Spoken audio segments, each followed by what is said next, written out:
अस्सलाम वालेकुम गाइस। आज का हमारा जो टॉपिक है वो बहुत ही इम्पोर्टेंट है, जो कि डिफरेंस बिटवीन जॉब डिस्क्रिप्शन और जॉब स्पेसिफिकेशन। हम इसमें जॉब डिस्क्रिप्शन और जॉब स्पेसिफिकेशन को डिटेल में देखेंगे भी सही कि दोनों हैं क्या और इन दोनों का आपस में डिफरेंस क्या है। ये बेसिकली जो टैलेंट एक्विजिशन है उसका प्रोसेस होता है, उसका एक पार्ट है, उसका एक स्टेप है जो हमने रिक्रूटमेंट वाली वीडियो में देखा था कि जॉब डिस्क्रिप्शन भी बहुत ज़रूरी होती है, जॉब स्पेसिफिकेशन बहुत ज़रूरी होती है। इस वीडियो के अंदर हम इन दोनों को प्रैक्टिकल नॉलेज और प्रैक्टिकल एग्जांपल्स के साथ हम देखेंगे जो कि ट्रेंडिंग और ऑर्गेनाइजेशंस के अंदर इम्प्लीमेंटेड है, और साथ साथ हम जॉब डिस्क्रिप्शन के फॉर्म्स और जो जॉब स्पेसिफिकेशन की एडवर्टीज़मेंट्स होती हैं उसको भी हम प्रैक्टिकली इस वीडियो के अंदर आगे डिटेल में देखेंगे। सबसे पहले देखते हैं कि जॉब डिस्क्रिप्शन क्या है। जॉब डिस्क्रिप्शन बेसिकली की रिस्पॉन्सिबिलिटीज़ होती हैं या ड्यूटीज़ होती हैं या एक्सपेक्टेशंस होती हैं किसी भी पोजीशन के लिए या किसी भी जॉब की।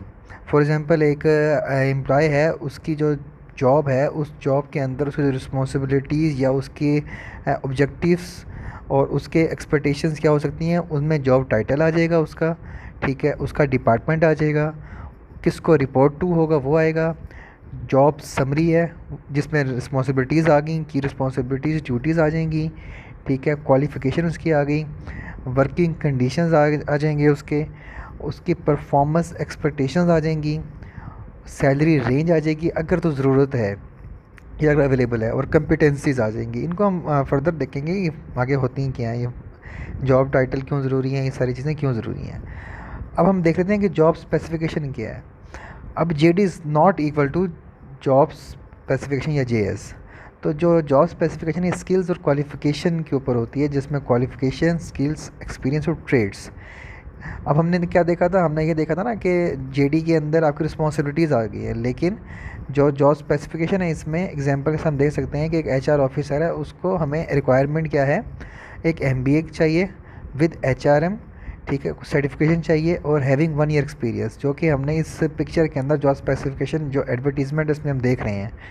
अब इसमें मेन क्या चीज़ है, मेन दो चीज़ें हैं, एक्सपीरियंस और क्वालिफ़िकेशन, ठीक है। ये जो क्वालिफ़िकेशन और एक्सपीरियंस हैं यही मेन चीज़ें जो कि सेग्रीगेट करती हैं या डिफरेंशिएट करती हैं जॉब डिस्क्रिप्शन से। जॉब डिस्क्रिप्शन में मेन क्या चीज़ है, रिस्पॉन्सिबिलिटीज़ और क्वालिटीज़। इसमें हम डिफरेंस कर लेते हैं यहाँ पर ना।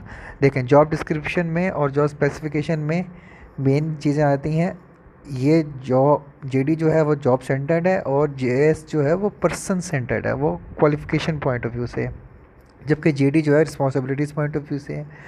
और इधर जेडी जो है वो described what the job involves, कि जॉब की क्या ज़रूरियात हैं, जबकि जेएस में कि जॉब के लिए फ़िट कौन है, वो फ़िट कौन हो सकते हैं, ठीक है। इसके अलावा इसका रोल क्या हो सकता है और परफॉर्मेंस मैनेजमेंट में, और इसका जो रोल है रिक्रूटमेंट सिलेक्शन क्राइटेरिया में इन्वॉल्व होता है। तो ये जो job description versus job specification है ये टोटली डिफरेंट है, ये एक चीज़ नहीं है। और अगर कोई एग्ज़ाम या प्रैक्टिकली में कहीं आ जाता है तो हमने इसको डिफरेंशिएट क्रिएट करना है।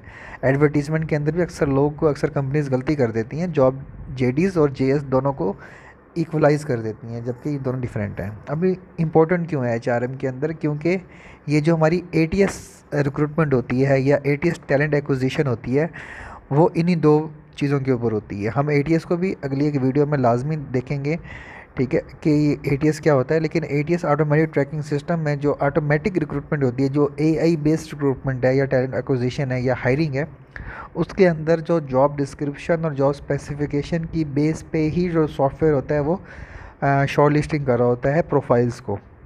तो इसलिए ये बहुत ज़्यादा इम्पोर्टेंट है एचआरएम के अंदर। अगर ये job description job specification proper तौर पे स्पेसिफाइड नहीं होंगी किसी भी एडवर्टीज़मेंट के अंदर या किसी भी पोजीशन के अंदर, तो उसकी सही तरह आउटकम नहीं आ सकेगा।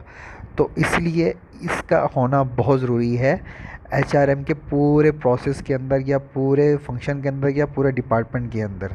तो अब यहाँ पर हम एग्जांपल देख लेते हैं। ये हमारे पास एक एडवर्टीज़मेंट है, इसमें हम देख सकते हैं कि एक ह्यूमन रिसोर्स मैनेजर की पोजीशन है, ठीक है, जिसमें अगर अप्लाई करेंगे तो वहाँ पर एक पेज खुलेगा उस वेबसाइट का जो कि एचआरपी की वेबसाइट है, जिसमें जॉब डिस्क्रिप्शन और जॉब स्पेसिफिकेशन मेंशन होंगी,